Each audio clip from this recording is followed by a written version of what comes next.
दुनिया में जो कहीं नहीं है वो भारत में, और दुनिया में जो सब जगह है वो भी भारत में। एक बड़े विचारक की मैं पुस्तक पढ़ रहा था, उसने कहा कि भारत एक ऐसा देश है जहां मनुष्य के भीतर जितनी भी संभावनाएं हैं विकास की, वो समस्त विकास की संभावनाओं को, ऊंचाइयों को छूने का वातावरण कहीं पर है तो वो हमारा देश है। ज्ञान विज्ञान के क्षेत्र में मनीषा ने बहुत कुछ किया है दुनिया को, और कोई आत्मज्ञान को उपलब्ध होना चाहता है तो भारत से श्रेष्ठ भूमि और कुछ है। मित्रों, हमारे पूर्वजों ने और हमारे पूरे आर्ष ग्रंथों ने, हमारी व्यवस्था ने, इस सनातन संस्कृति ने मानवीय चेतना को केंद्र में रखा है। दुनिया में साधनों के लिए व्यक्ति दौड़ भाग करता है, परंतु हमने चेतना को केंद्र बनाया। कभी आपने किसी गाड़ी के चक्के को देखा है, बैलगाड़ी के चक्के, रथ के चक्के को, या आपने अपने भारत के झंडे को देखा? तो भारत के झंडे में एक चक्र बना हुआ है। उस चक्र में एक केंद्र है और एक परिधि है, और केंद्र से परिधि की ओर जाने वाली कुछ तीलियां, ऐसा स्वरूप दिखाई देता है। ये जो चक्र है भारत के झंडे का, ये बहुत ही परम आध्यात्मिक संकेत करता है। हम प्रायः सामान्य तौर से दुनिया में देखते हैं कि एक सभ्यता का विकास हुआ है, बहुत सारी सभ्यताएं विकसित हुई, कुछ धूल चाटती नजर आई, उनका अस्तित्व भी समाप्त हो गया, अब कोई नामो निशान नहीं। वो सभ्यताएं विकसित होती है परस्पर व्यवस्थाओं को सुचारू रूप से चलाने के लिए। मैं आपके पड़ोस में बैठूं तो आप मुझे परेशान मत करो और मैं आपको परेशान ना करूं, ये एक सभ्यता है। मैं आपसे प्रेम से बात करूं, आप मुझसे प्रेम से बात करो, ताकि हमारे बीच में कोई युद्ध ना हो जाए, ये एक सभ्यता है।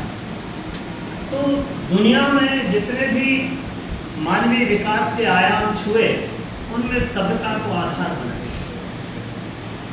और हमने एक सिस्टम बना लिया जिसे आप वैल्यू कहते हैं, जिन्हें आप मूल्य कहते हैं, जिन्हें आप सिविलाइजेशन कहते हैं, सभ्यता कहते हैं। हमने कुछ सिस्टम डेवलप कर लिया, पर ये जो सिस्टम है, ये सिस्टम अगर उस आप चक्र को देखते हैं तो इसकी परिधि वाला सिस्टम है। हमने परिधि पर सुधार कर लिया, हमने परिधि पर सुधार कर लिया है, और हमको ये पता नहीं है कि इसके सुधार का मूल आयाम कहाँ है, इसका बिंदु कहाँ है, इसका प्रस्थान बिंदु कहाँ है, ये दुनिया को पता नहीं।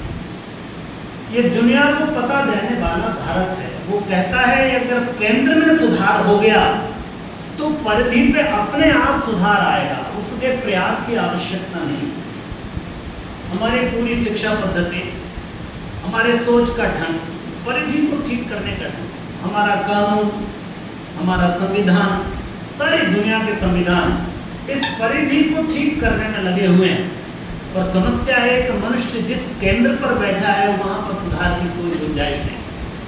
इसलिए जितने भी विकास होते हैं वो विकास फौरी तौर पर दिखावे वाले विकास होते हैं। मैं आपसे प्रेम से बात करता हूं तो मेरा प्रेम से बात करना ऐसा नहीं है कि ये मेरा सहज मूल स्वभाव है।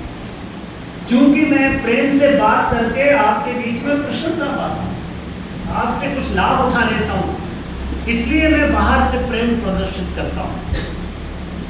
पर मित्रों, मेरे अगर अंतर में प्रेम ना हो तो ये जो मेरा परिधि पर जो मेरा प्रेम दिखाई दे रहा है, इसका कोई मूल्य नहीं। अभी मैं आपसे प्रेम से बात कर रहा हूँ और किसी क्षण यदि मेरा कोई हित आपसे खंडित हो जाए तो मैं तत्काल क्रोध में आ जाऊंगा। तो प्रेम मेरा मौलिक और स्थायी स्वभाव नहीं है, ये प्रेम मेरा तोड़ा हुआ स्वभाव है, ये मैंने बाहर से प्राप्त कर लिया। तो मूल क्या बात है? ये व्यक्तित्व परिष्कार का जो विषय है, ये बहुत ऊंचा विषय है। दुनिया में तो इसको पर्सनालिटी डेवलपमेंट कहते हैं, और पर्सनालिटी शब्द पर्सोना से आता है। पर्सोना का मतलब होता है मुखौटा। हमने मुखौटा पहन लिया राम का, हम राम दिखने लगे, रामलीला के मंच पर राम का अभिनय कर रहे हैं। पर राम का चरित्र हमारे जीवन से संबंध रखता है या नहीं रखता है ये पता नहीं। इसलिए प्यारे विद्यार्थियों, मनुष्य को मूल रूप से केंद्र में बैठकर चिंतन करना चाहिए। यदि आपके केंद्र में प्रेम है तो आपकी परिधि पर ध्यान, आपकी परिधि पर प्रार्थना प्रकट हो जाएगी, उसके लिए प्रयास करने की जरूरत नहीं। यदि आपके केंद्र में निश्चल शांति है तो परिधि पर ध्यान अपने आप प्रकट होगा, ध्यान करने की आवश्यकता नहीं। ध्यान कोई करने का विषय नहीं है, ध्यान एक स्थिति है। हमारा जो स्वभाव है वो सहज है। आपको महान बनने की प्रयास करने की आवश्यकता नहीं है, आप महान हो। हमारे उपनिषदों में एक बहुत महत्वपूर्ण वाक्य कहा और अद्वैत वेदांत में इसको बहुत गहराई से समझा गया। हमारे आदि गुरु शंकराचार्य ने और अन्य मनीषियों ने, हमारे गुरुओं ने, आचार्यों ने इस पर शोध का कार्य किया और कहा मनुष्य मूल रूप से दिव्यता को धारण किया है। Every soul is potentially divine and the manifestation of divinity is aim of life. आप पूछोगे जीवन का उद्देश्य क्या है, तो जीवन का उद्देश्य, जीवन का लक्ष्य जब निर्धारित करने चलते हैं तो प्रायः हम परिधि पर खड़े होकर के जीवन के लक्ष्य निर्धारित करते हैं कि मैं डॉक्टर बनूंगा, इंजीनियर बनूंगा, कोई साइंटिस्ट बनूंगा। ये परिधि है मित्रों। आपका जो मूल स्वरूप है वो डिवाइन है। You have inherent divinity and इस डिविनिटी को मैनिफेस्ट करना यही लाइफ का एम। बाकी चीजें स्वतः ही सब अपने आप घटित होती चली जाएंगी। मैं आपसे फिर कहता हूँ, यदि केंद्र में रस है, यदि पेड़ की जड़ में पानी है तो फूल खिलना बिल्कुल सहज और स्वाभाविक प्रक्रिया है। आप सोचें कि आप बाहर से फूल लगा देंगे पेड़ में, नहीं, बाहर के फूल काम नहीं करते। ये फूल पेड़ के अंदर से आते हैं और कहते हैं जब वृक्ष अपने संपूर्ण वैभव के साथ प्रकट होता है तो उसमें फूल खिल जाते हैं। ये उसके जीवन का परम लक्ष्य, फूल का खिल जाना, संसार में सुगंध बिखेर देना, खिलखिलाहट फैला कर। मनुष्य के जीवन का भी यही एक मूल सूत्र है, उसके भीतर की डिविनिटी प्रकट होनी चाहिए। This is manifestation. ये है व्यक्तित्व का परिष्कार, not development, it is refinement, refinement of your personality. आपके व्यक्तित्व का परिष्कार हो। इसलिए मित्रों, हम बहुत गंभीरता से विचार करते हैं तो व्यक्तित्व को, जिन बातों को आपके सामने मैंने एक एक बात बहुत गंभीरता से सुनी, बहुत ही सुंदर ये संयोजन है। मैं हमारे संयोजन करने वाली बहनों को, भाइयों को बहुत बधाई देता हूँ। कितना सुंदर व्यक्तित्व परिष्कार का संयोजन करना, जिसमें जीवन के सभी आयाम आ जाएं, ये आपके लिए बहुत परम सौभाग्य की बात है। ये कोर्स आप किसी भी, कहीं भी, किसी इंस्टीट्यूट में लाख 2 लाख रुपए देके भी आपको ये कोर्स नहीं मिलेगा, जो आपको यहाँ निःशुल्क रूप से, एक सेवा के भाव से, एक कृतज्ञता के भाव से नष्ट किया। तो मित्रों, जब व्यक्तित्व की बात आती है तो हमको एक ही बात ध्यान रखना है कि हमारे भीतर की डिविनिटी प्रकट होना चाहिए। हमारा वेद, उपनिषद, हमारे दर्शन, हमारा वेदांत कहता है कि हम सच्चिदानंद स्वरूप, एक ही अभिव्यक्ति है, सच्चित आनंदमय। सच्चित माने ज्ञानमय और आनंदमय हमारा स्वरूप। आप जीवन के जितने भी काम करते हैं उन कामों पर भी थोड़ी दृष्टि डालना। दुनिया में मनुष्य को सुखी रखने के बहुत प्रयोग हुए। अगर पिछला इतिहास उठा करके देखें तो हमने सब तरह के प्रयोग किए। कभी हम तलवार लेकर निकले और सोचा दुनिया में अमन, शांति और समाधान निकल आएगा। कभी हम पैसा ढेला लेकर के निकले और विचार किया कि दुनिया में अमन चैन हो जाएगा, लोग समाधान को उपलब्ध हो जाएंगे। कभी हम जानकारियां लेकर निकल रहे हैं और अभी वर्तमान हमारा युग है, एआई का समय। हम सोचते हैं हमारे टिप पर सब कुछ है, हमको समाधान मिलेगा, पर मित्रों ये समाधान नहीं कर पाते। हमने साधनों से समाधान खोजने की कोशिश की, हमने शिक्षा से समाधान खोजा, हमने धन से समाधान खोजा, हमने ताकत से समाधान खोजा, पर मनुष्य का समाधान नहीं निकला। मित्रों, मैं आपसे फिर एक बार आपसे निवेदन करता हूँ कि गंभीरता से बैठ के सोचना हम में से प्रत्येक व्यक्ति का एक उद्देश्य है, वो है आनंद की प्राप्ति। इसके अलावा कोई किसी का उद्देश्य नहीं है। आप नौकरी करते हैं इसलिए कि आपको पैसा मिले ताकि आप आनंद उठा सकें। आप कोई नाम यश कमाते हैं तो इसलिए कि आपको जब लोग प्रशंसा करें तो आपको आनंद की प्राप्ति हो। आप कोई व्यायाम का काम करते हैं, स्वास्थ्य बनाते हैं तो इसलिए कि आपको आनंद की प्राप्ति हो। पर मित्रों, साधनों से हम घर बनाते हैं, बिल्डिंग बनाते हैं, सोचते हैं आनंद मिले। अभी आप देख रहे हैं, हम में से प्रत्येक व्यक्ति सोचता है बड़ा मकान बन जाए, पर जब मकान बन जाता है, मुझे एक जगह एक घर जाने का अवसर मिला, तो मैं गया तो उस घर का मालिक बहुत खुश, अच्छे मित्र थे हमारे, बहुत प्रसन्न थे वो। मैंने पूछा इस प्रसन्नता का कारण, तो उनका चलिए आपको बताते हैं। तो अपना घर दिखाने लगे, पूरा घर दिखाया, बड़ी कोठी थी, बहुत बड़ी कोठी थी, बड़े प्रसन्न थे। उनको लगता था जैसे जीवन का सब पूरा उद्देश्य हो गया, सब मिल गया। करीब 2 साल बाद फिर से जाने का अवसर मिला, और जब उनके यहाँ गए तो वो बीमार थे। पूछताछ की, भाई बीमार क्यों है? तो उनकी पत्नी बोली, भाई साहब आप ही समझा सकते हो इनको, कोई बीमारी नहीं है। तो क्या समस्या है? तो उन्होंने कहा आप ही बात कर लो। उनसे पूछा भाई तुम्हारी समस्या क्या है, कोई शारीरिक रोग है? उसने कहा नहीं। कोई बच्चों की तरफ से परेशानी? बोले नहीं। पत्नी परेशान करती? बोले नहीं।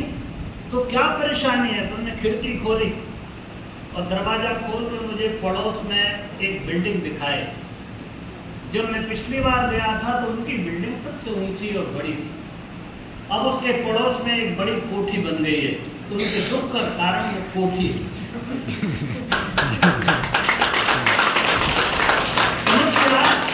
मनुष्य अपने समाधान खोज रहा है। आप भी अपने जीवन में आगे समाधान खोजेंगे। मैं फिर आपसे निवेदन करता हूं कि मनुष्य की चेतना बहुत बड़ी है। इस चेतना को छोटी छोटी चीजों से आप समाधान नहीं दे सकते, संतुष्ट नहीं कर सकते। ये पैसे से, कपड़े से, पद से, नाम से, यश से, भवन से, घोड़ा गाड़ी से संतुष्ट नहीं हो सकता। आप देखे होंगे, आप कार खरीद के लाए, बढ़िया वाली कार लाए जो आपकी बेस्ट हो सकती थी उस समय मार्केट में। 15 दिन बाद एक दूसरा मॉडल आ गया उसी कार का, और आप घर के सामने खड़े थे और आपके सामने से फर्राटे भरती हुई वो कार निकल गई। आपकी कार का मजा खत्म हो गया। लगता है ये वाले ले लेते, 15 दिन बाद और अच्छा रहता, पर आपको पता नहीं किसके 15 दिन बाद और कोई दूसरी आ जाएगी। तो हम अपनी चेतना को, अपने व्यक्तित्व को, अपने जीवन को छोटे छोटी चीजों से भरना चाहते हैं, और ये छोटी चीजें कभी भी आपको संतुष्ट नहीं कर सकती। आप जैसे ही इनको प्राप्त करते हैं तत्काल उसका मूल्य खत्म हो जाता है। ध्यान रखना, संसार की कोई वस्तु ऐसी नहीं है जो स्थायी रूप से सुख दे पाए, और वो थोड़ी देर के लिए सुख देती है, अगले क्षण उससे बड़ा कुछ हो गया तो वो दुख हो गया। मैंने आपको बताया ना, बिल्डिंग बड़ी वाली, अब ये बिल्डिंग दुख का कारण है। इसने खोजा था कि इस बिल्डिंग में मेरे को समाधान मिलेगा, मुझे आनंद होगा, परंतु बड़ी बिल्डिंग बनी तो अब ये बिल्डिंग मेरी दुख का कारण है। हर दुख, हर सुख तुरंत बाद ही दुख की गारंटी लेता है। कोई भी सुख किसी भी तरह का, कपड़ा खरीदिए आज पहने अच्छा, ये आज आपको सुख लगता है कि सुख दे रहा है, पर अगले क्षण ही आपको दुख का कारण बनेगा। दुनिया में कोई ऐसी वस्तु नहीं है जो मानवीय चेतना को संतुष्टि और समाधान दे सके। एक ही चीज है मित्रों, वो अपने से अपनी पहचान। हमारे उपनिषदों में और इस दुनिया के प्रारंभ काल से एक प्रश्न सदा अनुत्तरित है, कोई जवाब नहीं ढूंढता। लोग बहुत कोशिश करते हैं, थक जाते हैं, क्योंकि साधन नहीं मिलता, व्यवस्था नहीं मिलती, ऐसा कोई सिस्टम दिखाई नहीं देता। और वो प्रश्न है मित्रों अपना स्वयं। हर आदमी ये पूछ रहा है कि आखिर मेरा अस्तित्व क्यों है, मैं क्यों हूं? ये प्रश्न खड़ा होता है, हर एक के जीवन में खड़ा होता है। कौन अहम, मैं हूं कौन, मेरा उद्देश्य क्या है, मेरा स्रोत क्या है, मेरा गंतव्य कहाँ है। ये खोज हर आदमी के जीवन में खड़ी है, आज से नहीं, प्राचीन ऋषि काल से। और दुनिया ढूंढती रही है, जिनने पा लिया वो समाधान पा जाते, बुद्ध ने पाया संतुष्ट हो गए, महावीर ने पाया संतुष्ट हो गए, अन्यथा खोज जारी थी। आप बुद्ध का जीवन पढ़िए भगवान, 7 वर्ष तक घने कठोर घने जंगलों में, पहाड़ की कंदराओं में, दुनिया की कोई ऐसी साधना नहीं थी जो गुरु ने बताई हो, उन्होंने ना की हो। वो जिस गुरु के पास जाते उसकी सारी साधना बता देता हो, उसके बाद भी ना प्राप्त होता तो हाथ जोड़ लेता था कि इससे ज्यादा मेरे पास मैं नहीं जानता, तुम कोई दूसरा गुरु ढूंढो। 7 वर्ष लगातार खोजने के बाद जीवन का सत्य मिला, बोध को प्राप्त हुए। एक सामान्य सा व्यक्ति राजकुमार बुद्धत्व को प्राप्त हुए। संभावना भीतर है। मैं आपसे कहता हूं कि खोज अधूरी नहीं है। आपका स्वरूप, हमारे यहाँ कहा, बीज जैसा है मनुष्य। कोई वृक्ष को देखो आप, वो वृक्ष बढ़ता है, अपनी शाखाएं फैलाता है, पत्ते लगाता है, ना जाने कितनी क्या क्या तैयारियां करता है, एक उद्देश्य, बीज बन जाता है ना वृक्ष का उद्देश्य। अपनी सारी संभावनाएं, अपनी पूरी शक्ति एक बीज में डाल देता है। कभी बरगद के बीज को देखा है?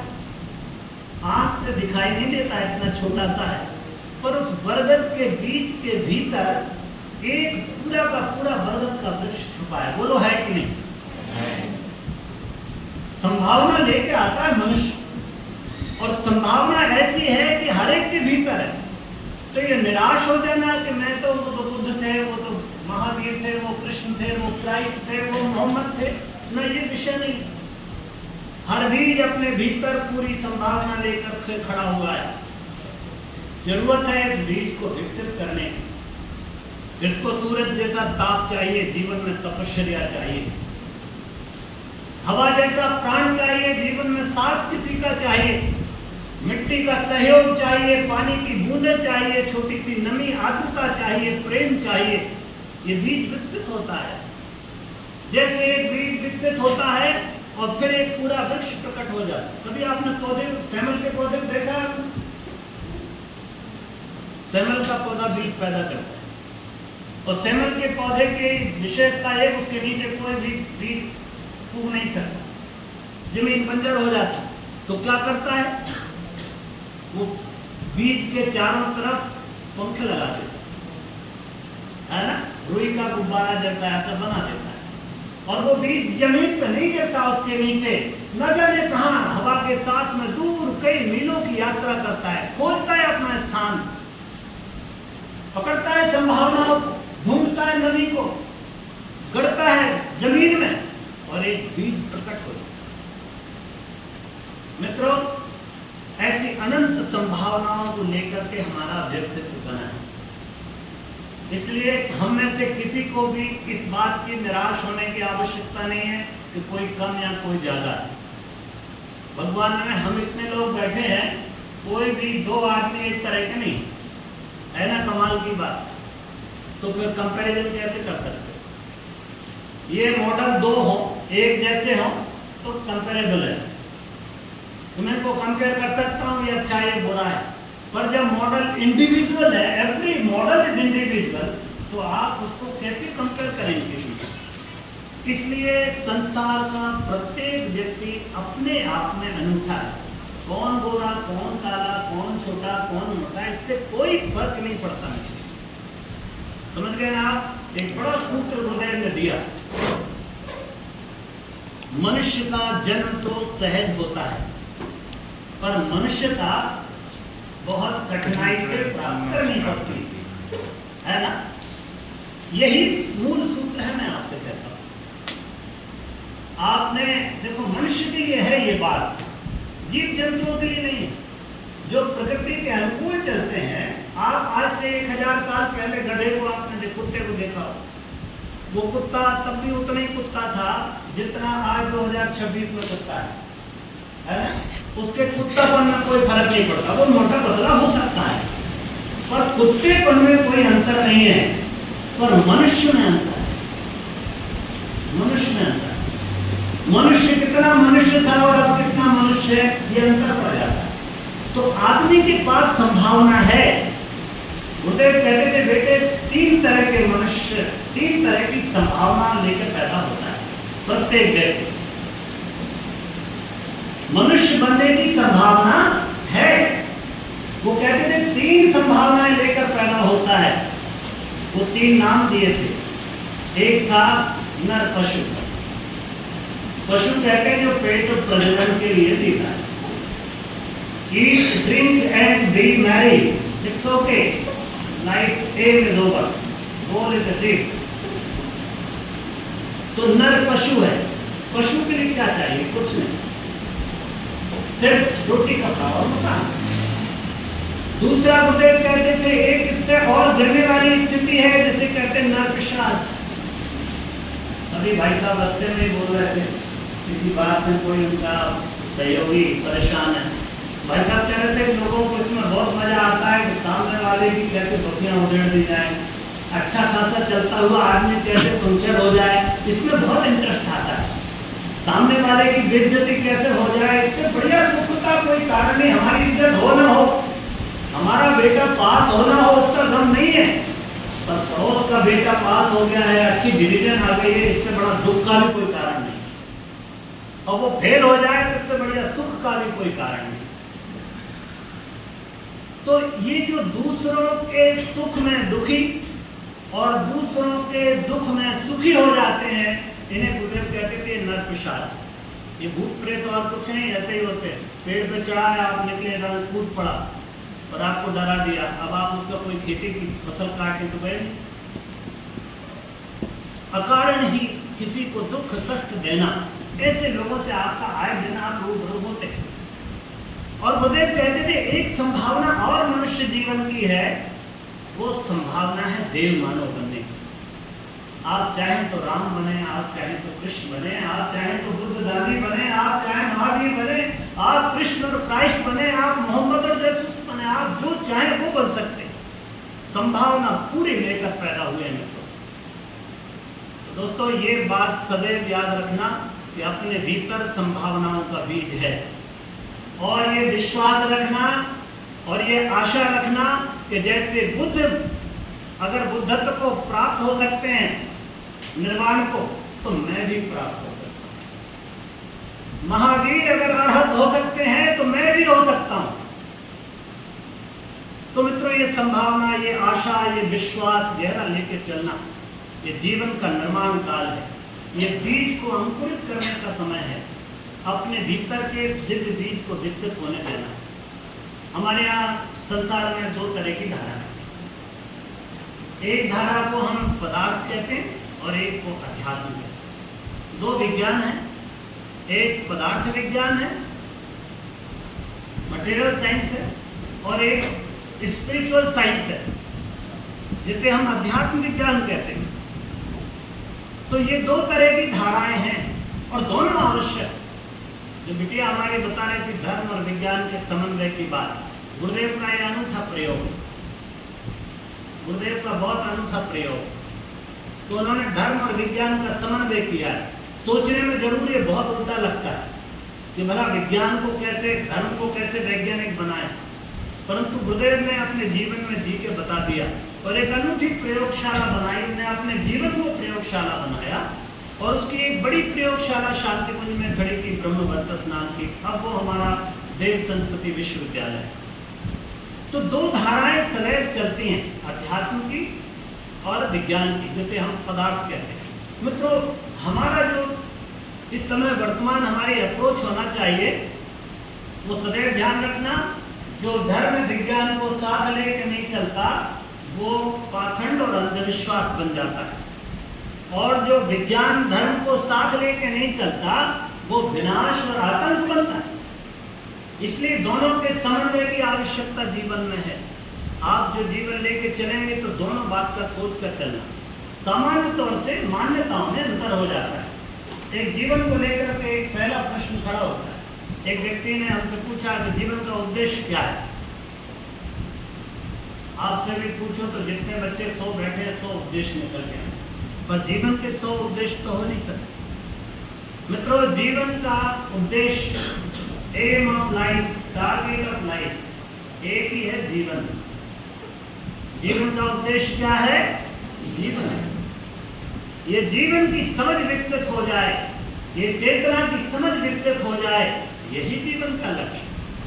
जिस क्षण आप इस चेतना से परिचित होते हैं, जिस समय आप अपने स्वरूप में जाते हैं, जिस समय आप अपने स्वभाव में पहुंचते हैं, जीवन का लक्ष्य पूरा हो जाता है। और पश्चिम से हम बहुत प्रेरित हैं। हमारे यहाँ आदमी की परिभाषा है, समाज ने कहा man is a social animal, है ना? यही विज्ञान पढ़ाता है, man is a social animal. तो एक एनिमल की रिक्वायरमेंट क्या हो सकती है सेटिस्फेक्शन के लिए? रोटी, कपड़ा, मकान, छाया हो, भोजन हो, पेट, प्रजनन हो, बात खत्म हो गई।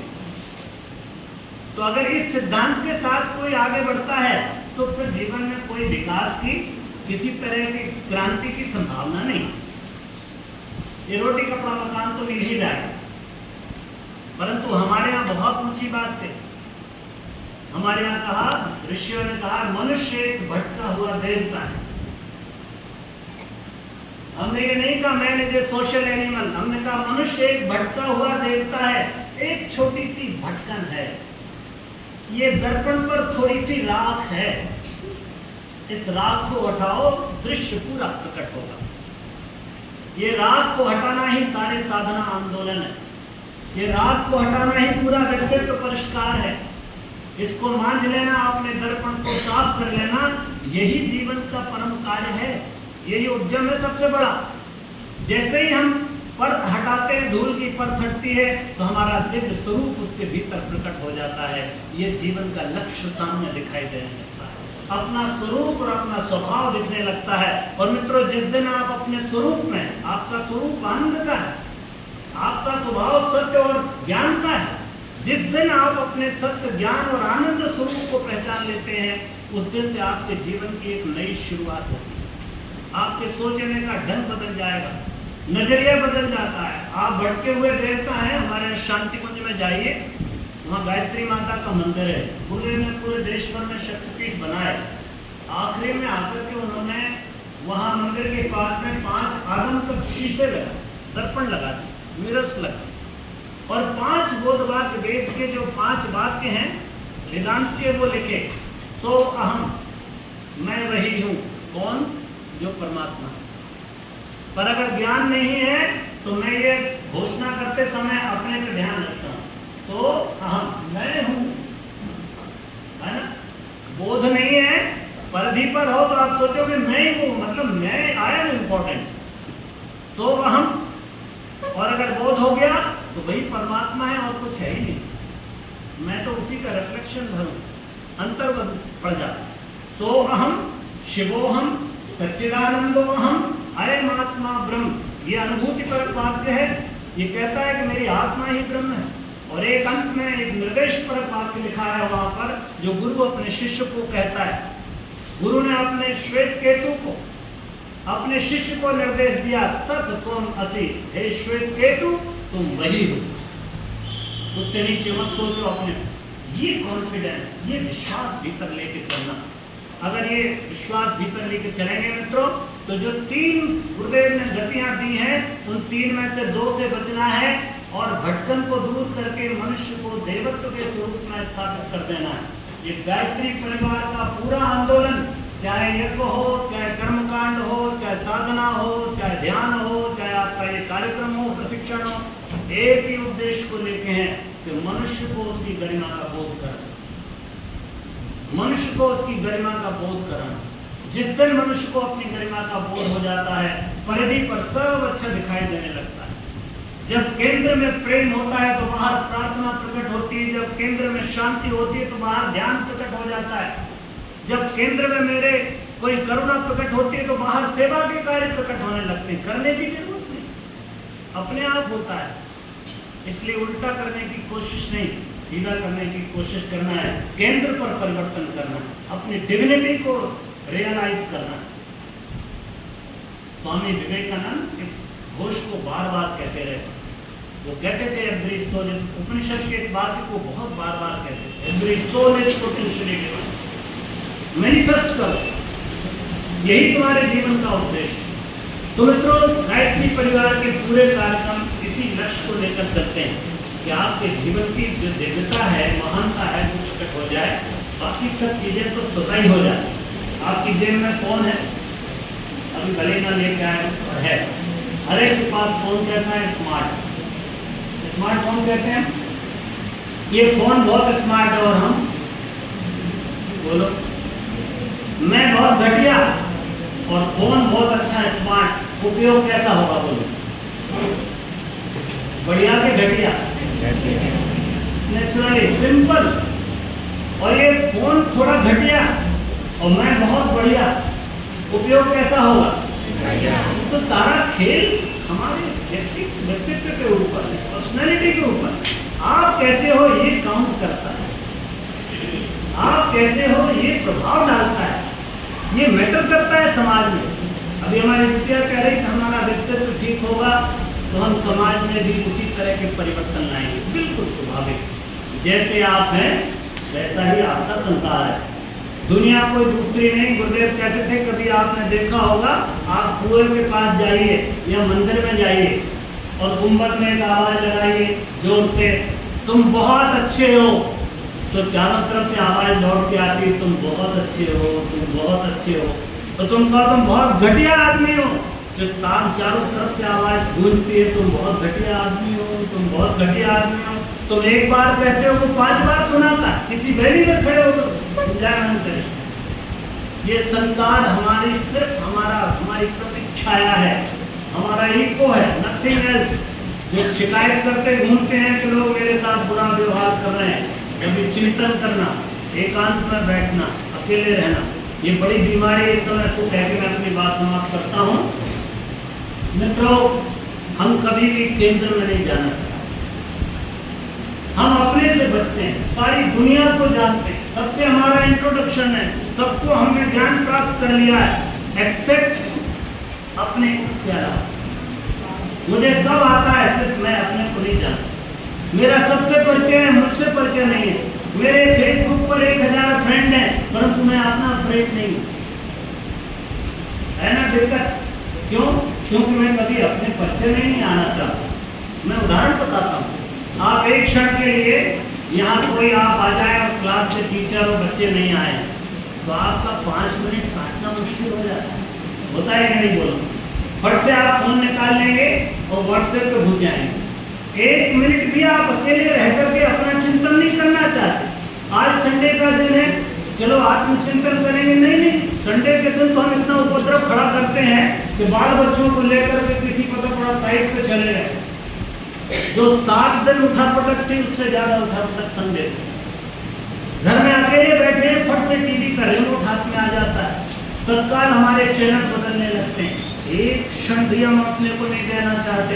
इससे बड़ा दुर्भाग्य क्या हो सकता है मनुष्य जाति का, कि मनुष्य अपने लिए समय नहीं निकालना चाहता। दुनिया के लिए समय निकालते हो, आप ऑफिस के लिए निकालते हो, बच्चों के लिए निकालते हो, पत्नी के लिए निकालते हो, मित्रों के लिए निकालते हो, धंधे रोजगार के लिए निकालते हो। अपने लिए कब समय निकालोगे? ये व्यक्तित्व पुरस्कार की मूल कुंजी यही है, अपने लिए सोचो, अपने लिए समय निकालो, अपने लिए समय निकालो। जिस दिन आपने ये सोच लिया मैं आज अपने लिए समय निकालूंगा, उस दिन आपसे आपकी पहचान शुरू हो जाएगी। इसलिए मित्रों, हमको आगे बढ़ना है तो कुछ ऐसे मौलिक सांस्कृतिक सूत्रों को आपको समझना पड़ेगा। गुरुदेव ने जीवन की बहुत अन्वेषणा की है, बहुत अनुसंधान की है जीवन पर। हम भारतीयों ने, हमारा ये अनुसंधान हमारे ऋषियों का व्यर्थ न चला जाए। हम में से प्रत्येक व्यक्ति के भीतर जो संभावना भरी पड़ी है, उसको हमको प्रकट करना है। आप एक विवेकानंद का गीत कब गाएंगे? 150 साल से ज्यादा हो गए, कब तक गाइएगा ये गीत? अब आपको अपना विवेकानंद ढूंढना पड़ेगा। बहुत गा लिए हमने बुद्ध और महावीर के गीत, अब अपना बुद्ध और महावीर अपने भीतर खोजो। हमने बहुत रामायण और गीता पढ़ ली, अब अपने भीतर के कृष्ण और राम को जगाओ मित्रों। बस यही एकमात्र समाधान है, और हम भारतीयों के लिए इससे बेहतर कुछ हो नहीं सकता। हमारे लक्ष्य सदा ही ऊंचे रहे। हमने मनुष्यता को केंद्र में रख के सोचा है। हमारी बिटिया, हमारा भैया पूछ रहा, वसुधैव कुटुंबकम का मतलब क्या है? हमने घोषणा की है, अयम निजः परो वेति गणलघुचेताम् उदारचरितानां तु वसुधैव कुटुम्बकम्। हमने आत्म सर्वभूतेषु का भाव जगाया है। इसलिए मित्रों, इस क्षेत्र में हमको आगे बढ़ना है, बहुत ऊंचाई तक जाना है। परमात्मा आपकी खूब सहायता करें। ये विद्यालय जैसा सुंदर, इतना पवित्र स्थल और इतनी अच्छी शिक्षण की व्यवस्था में बहुत लंबे समय से सरस्वती शिक्षा की इस व्यवस्था से जुड़ा रहा हूँ। मुझे बहुत गौरव होता है कि भारतवर्ष में कोई एक ऐसी संस्था है जो इतना अच्छा काम करे। आप सबके लिए बधाई और सबके लिए बहुत धन्यवाद। ओम शांति।